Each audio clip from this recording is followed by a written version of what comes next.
Chapter 20, Pot Throwing. The sleepover ended at noon the next day, when the last of Janie's friends was picked up by her mother. "See you, Bat," said Frida. "Thank you, Janie." "Thank you, Dr. Tam." The first kid to leave had been Israel. His parents had to pick him up early because they were taking a load of Cora's pottery to the farmer's market to sell, which they did every few months, and Israel had to help. It was fun, he had said to Bat before he left, but Bat couldn't tell if that was the truth or not. Bat was still embarrassed about how he had yelled at Israel the night before, but he didn't like to apologize, and anyway, Israel shouldn't have kept pushing him about when they would have to release Thor into the wild. And the next day, a dreary, drizzly sort of day, Israel didn't come to school. "Maybe he's sick," Mom said. "There's a cold going around." She called Israel's house to find out, and sure enough, she found out that Israel had been under the weather. "That's a funny expression," Bat said. His voice felt sort of high and tight. "Because you can't really be under the weather or over the weather. You can only be in the weather or out of the weather, don't you think?" "I think," Mom said, resting one gentle hand on Bat's shoulder, "that maybe you're still upset about fighting with Israel this weekend. Do you want to talk about it?"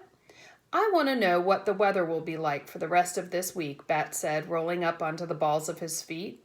"You want to know whether the weather will be warm?" Mom said, squeezing Bat's shoulder. "Yes," said Bat, glad that Mom wasn't going to make him keep talking about Israel. Israel was back in school the next day, but he told Bat he didn't feel well enough to do anything together when they got back to his house. He disappeared into his bedroom, leaving Bat in the kitchen with Tom. "I've got an idea," Tom said. "How about we get our hands dirty?" Bat was not a big fan of dirty hands, but he didn't feel like saying no to Tom. So he followed him out the back door, across the yard, under a sky dappled with gray clouds, and into Cora's shed. Cora was there, wrapping a vase in a thick swaddle of newspaper.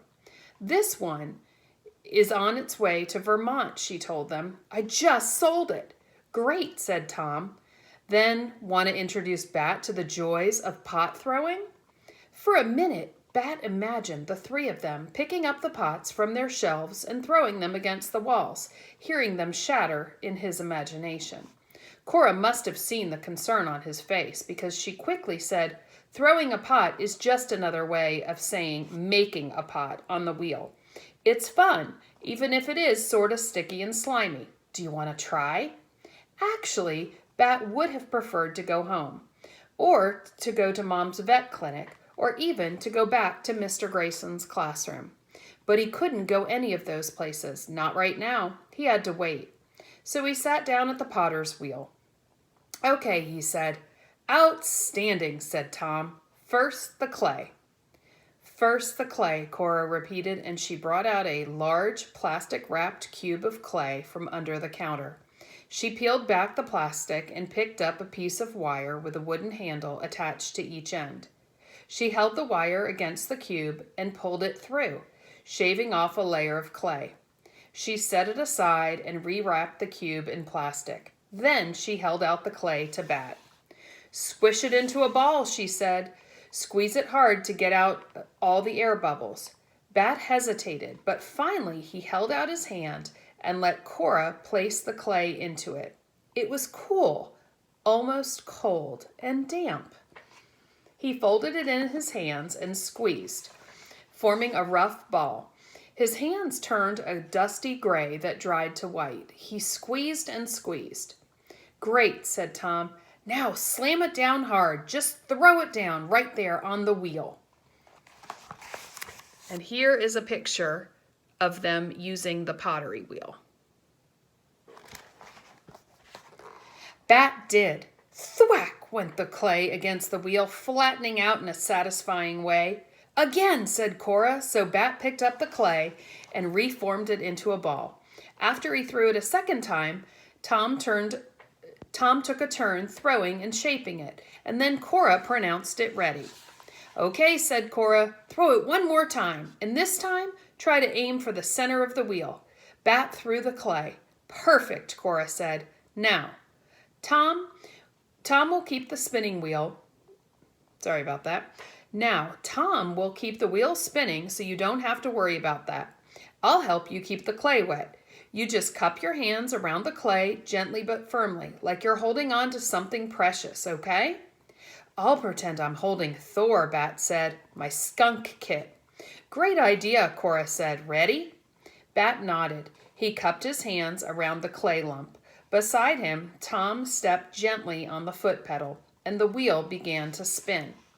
Cora took a cup of water and poured it in a slow, steady stream over Bat's hands and onto the clay. Good, Cora said. Push the clay down and in. Down and in. Don't worry if it squishes through your fingers. That's fine. Wet clay oozed out between each of Bat's fingers, and it was a gooey feeling, but not bad. Kind of interesting, actually.